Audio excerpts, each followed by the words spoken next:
How's it going, everybody? Thank you for checking out my video. Today I have a fun topic to discuss, and I can only imagine that this is going to be somewhat polarizing for certain people. I can imagine there's people that are going to be totally for this, completely against this, with some people maybe left in the middle. And that's going to be, do ABDs and NBDs matter as far as skateboarding is concerned? And if NBDs don't matter, does that simply just mean that style matters when it comes to tricks at certain spots? Now, before we begin, I have a couple of examples to show, but to clarify what an ABD or an NBD is, an ABD means that it's something that has already been done, and an NBD means something has never been done.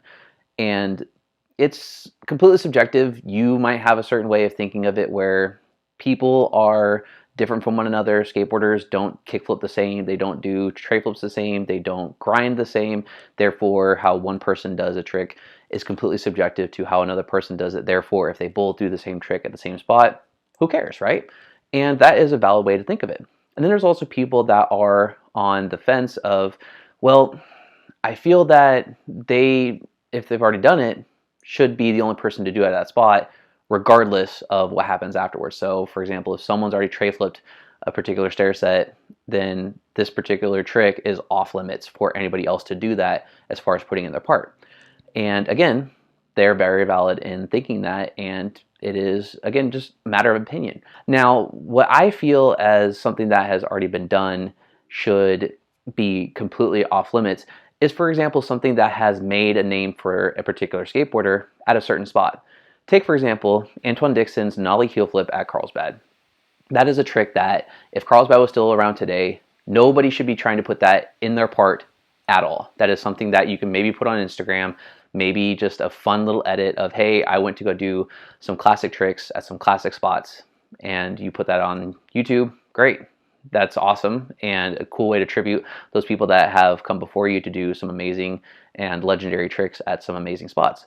But I feel that when it comes to that kind of situation where someone actually was put on the map, so to speak, or was noticed more in the industry, or just had their name spread amongst the magazines and amongst the skateboarding community as a whole because they did such an iconic trick at a spot, that particular trick is completely off limits for anybody else to put in their part, especially if it's a very serious part. And that's more so where the gray area is, because there's people that, again, can do a tribute video. That's awesome. But for something that you're working on with a company or just a project with your friends or anything that you can consider serious that you're wanting people to notice you for, that's something that I personally feel should be kind of left alone. They should not be doing someone else's trick that made a name for them in their part.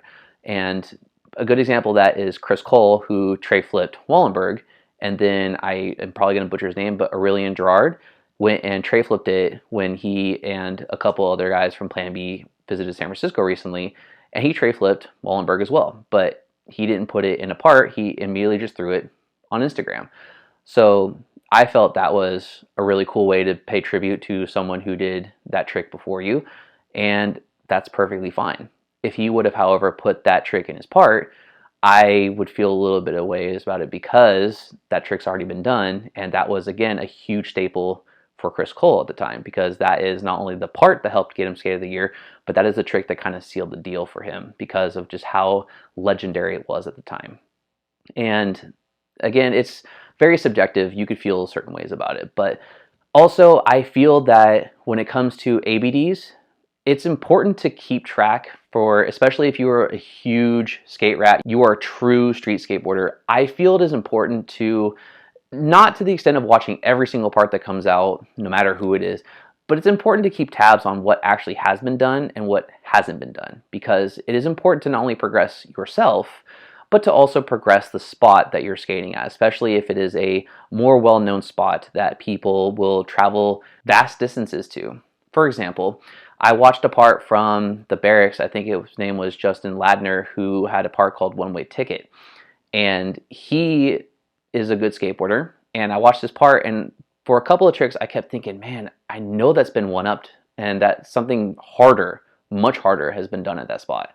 And looking at some of the tricks that he did, comparatively speaking to some of the tricks that have already been done, there's already been harder tricks done at that spot years ago. And that's, again, where I'm kind of on the fence, because if, for example, he was to do a trick and within 3 to 6 months, depending on where he lives, which if you watch his video part, it looks like he lives in the LA area. And some of the spots that I reference are more the LA area, so he has more access to them. And you see something that comes out and it is something that has one-upped your trick at a certain spot, and you have a couple of months, and that is not the hardest trick for whatever you filmed at that spot, you have the ability to go and one-up it yourself. When it comes to, for example, he big flipped this bump that I know is around the LA area, and many other people have done much harder tricks than a big flip at that spot. Particularly, Nyjah has back 360 kickflipped it, as well as Chris Jocelyn has backside 360 kickflipped it. It's one of those feelings for me that it's cool to throw at that point on Instagram. I just feel that for certain tricks, if it is something that you are either doing the exact same thing that's already been done, or you're not doing something that is up to the bar for a particular spot because of just how awesome the spot is or how legendary or how well known it is, and people are going there to stake their name in the spot for a trick that's been done, I feel that there should be some idea of pushing the spot's limit. And that's where, again, does ABDs and NBDs matter? It just really depends on the situation. It's almost kind of like a case by case for me. And I still feel the idea for true street skateboarders, for them to be able to keep tabs when it comes to certain things, especially if they are traveling very far to go do certain tricks. I understand that they have their own personal trick that they really want to do there, and each skateboarder is going to be good at certain particular things. There's some people I know that can skate nollie amazingly well, but when it comes to skating fakie, it is almost like their kryptonite. And I know people that flip the script, that's how they skate. They're amazing at fakie, but their nollie is just non-existent. And that's perfectly fine. Every skateboarder is different, and I feel that nobody should be pressured to skate a certain way just because the status quo for how skateboarding is says that you should skate like this, or whatever the case is. But when it comes to a part that you're trying to be noticed for, and especially something you're taking very seriously, I feel that trying to stay on track with more of the NBDs versus the ABDs is a better way to go. Personal story, when it came to the seawall rock to fakie that I did, I originally went there to go and actually roll off the top into the wall, because my first time that I was there, I was very unsuccessful at being able to stall the wall itself, and figured probably just rolling into it is going to be a little bit easier, despite that it is oververted and it is a very sketchy wall with very little height to it, comparatively speaking, for how steep it is. I figured at least just try to roll in on it and get some much larger wheels to be able to handle the very large rocks on the top of the actual wall, until I got wind of someone did the exact same thing. So a couple years go by and I decide to just rock to fakie it after going back and realizing that I actually could successfully do so. And I actually agree with Carlos Ribeiro on what he said on the 9 Cub when it came to him doing a trick and then someone else coming out with it shortly thereafter. Okay, so you've been there before, you knew what you were getting into. Kinda. I've been there on an LRG session. It was at night, and I remember Kyle was like, "Dude, like we need to add," and it was at night already, and I was dusted. And I'm like, "Oh, cool, let's do it." And then we pulled up, and I switchback cemented it, and then like maybe like 1 week later, there was a Plan B ad, Scott DeSanza doing a switchback cement the same spot too. No way. Yeah. Wow. It happens. It does. It does. So what, the Switchback Smith never came out then? Never came out. What about video? You didn't do a video? You didn't get a clip of it? We filmed it. Never came out. Never came out. Like, maybe Kyle probably has it. It shows respect, to other skateboarders. If it comes out first, then you're just like, all right. Hey, you could throw it on Instagram now, though, if you wanted to. Yeah. And tell you could throw it on Instagram now and almost tell this story. You know? Be like, hey, shout out. No, that is a cool story. Yeah. You give respect. You're like, oh, cool, he's got it. It is cool, like on social media, that happens a lot.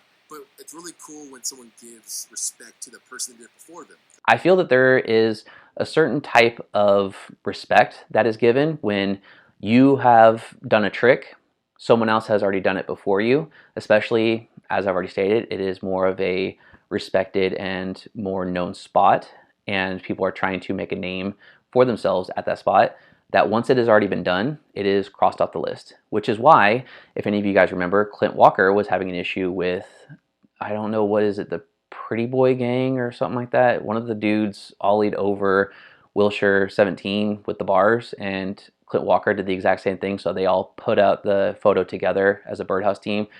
And it's the idea of, do they really matter? And yes, I believe both do matter. The NBDs matter, and then also the ABDs.